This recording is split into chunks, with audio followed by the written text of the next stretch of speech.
Hey everybody, I'm Simon Harris and welcome to the latest episode of the vlog. So firstly, an apology from my side. I haven't done one of these for about a month, so I'm feeling incredibly underprepared and a little bit out of practice as well. I spent most of July over in the US, partly for a vacation with the family and partly with work. I was over in California with work, and as part of that I was lucky enough to go to the Google Marketing Live event to get a kind of insider view of the relaunch, or launch I probably should say, of the Google Marketing platform. That was super interesting, really great to see the kind of roadmap for the kind of coming 6 to 12 months, seeing what's going to be happening with ADH and a couple of other features that were sort of unveiled in NDA sessions over there. Also great to look at some client success stories as well. Someone from Domino's spoke really impressively about the way that they're thinking about digital marketing and programmatic. That was great to see. I didn't want to talk to you about the Google Marketing platform today. I wanted to talk about two things actually, both of which I think are much more controversial actually than the rebrand of the DoubleClick Bid Manager and DoubleClick Campaign Manager. I'm going to talk to you today about one of the hottest topics in the industry at the moment, bid caching, and I'm also going to talk to you about Apple's upcoming Intelligent Track and Prevention 2.0 and talk through some of the impacts that's definitely going to have on the ecosystem. So let's get into it.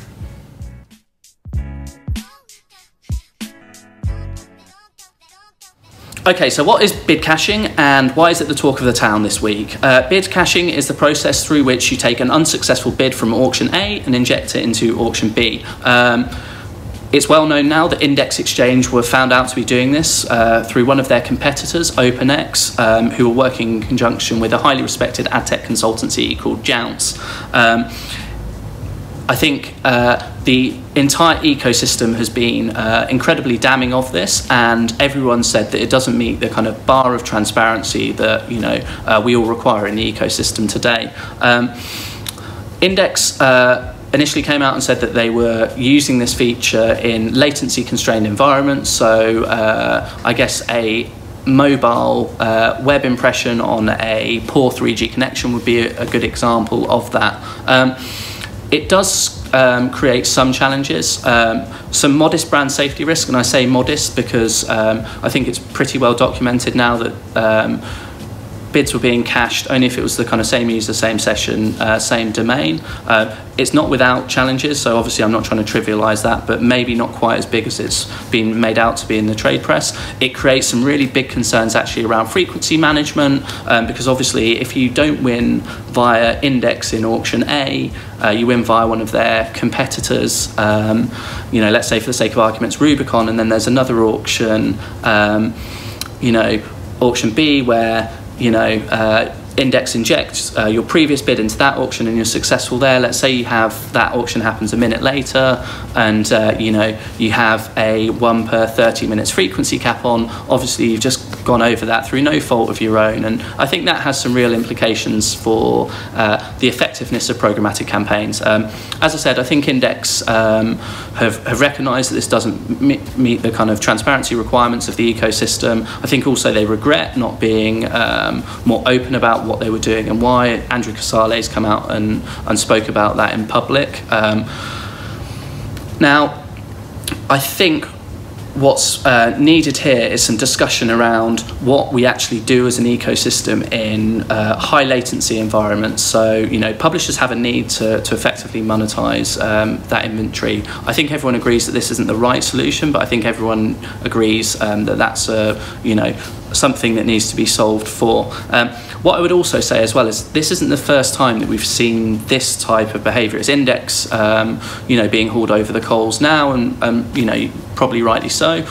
We've had issues in the past, like 5-6 years ago, with levels of fraud in exchanges.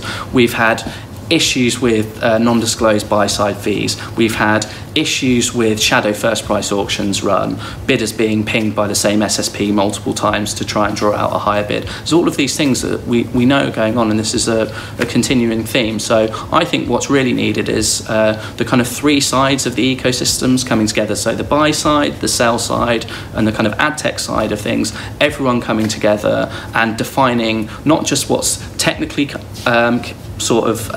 doable. I think the IAB Tech Lab do a very, very good job of that, but also what's appropriate behaviour, what should we be doing, what is and isn't okay. Obviously there's lots of other industries out there where these kind of regulations exist. My wife works in the sort of accountancy and finance industries, and there's lots of regulation there, so not just what is doable, but also what is okay in the kind of eyes of the ecosystem. I think everyone needs to kind of come together and have that discussion. I think everyone agrees that this isn't the right solution, but there probably does need to be solutions, and I think there definitely needs to be standards. This is obviously a highly controversial topic. Let me know what you think in the comments, and also I think this is going to be one of those things that goes on for a few weeks. So as the kind of news breaks and more information comes to light, obviously I plan to talk about this a bit more on this vlog, so keep your eyes peeled for that.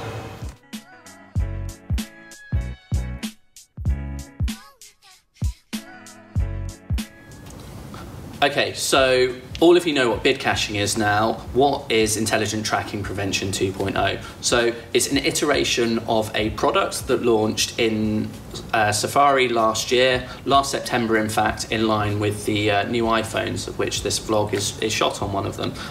Intelligent Tracking Prevention partitions third-party cookies after 24 hours. Apple see it as a way of protecting their users' privacy. The second iteration of Intelligent Tracking Prevention 2.0 will launch this September in line with the new iPhone launches and the public launch of iOS 12.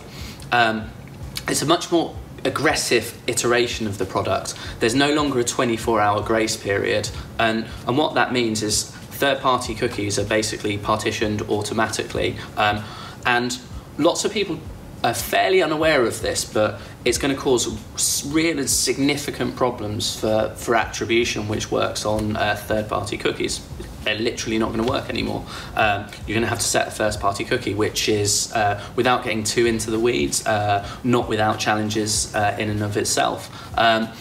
I think where this gets really potentially very, very difficult for the ad tech ecosystem is third-party ad tech vendors, third-party data providers who rely on the magic of the 302 redirects to sync cookies against each other as well. Another feature of Intelligent Tracking Prevention 2.0 is it's going to stop these 302 redirects from working. So third-party data companies that have been challenged by GDPR are going to find themselves in a really hard spot, I think, from a building an audience perspective and maintaining it. And they're not going to be able to sync against partners. I think it could actually be worse for some third-party ad tech and third-party data vendors than GDPR was. And no one's really talking about this at the moment. Maybe there's a solution that I'm unaware of, but speaking to a few people, I'm not sure if that's the case. I think this could be really bad. Apple have made this decision, they feel, for all of the right reasons.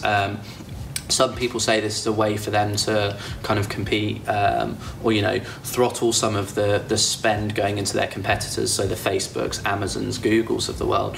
But ironically, I think this potentially plays into their hands again, just as GDPR strengthened those guys' arms. So I think it's an unintended consequence, but I think this actually makes the ad tech giants stronger than they were before. I mean, they're going to be challenged also, don't get me wrong, but not in the way that some of the smaller third-party ad tech and third-party data vendors will be by this new product that Apple will launch in line with the new iPhones in September. So if you haven't read up on this subject, definitely do, because it's going to challenge attribution in the ecosystem and also the delivery of campaigns, so definitely worth checking out.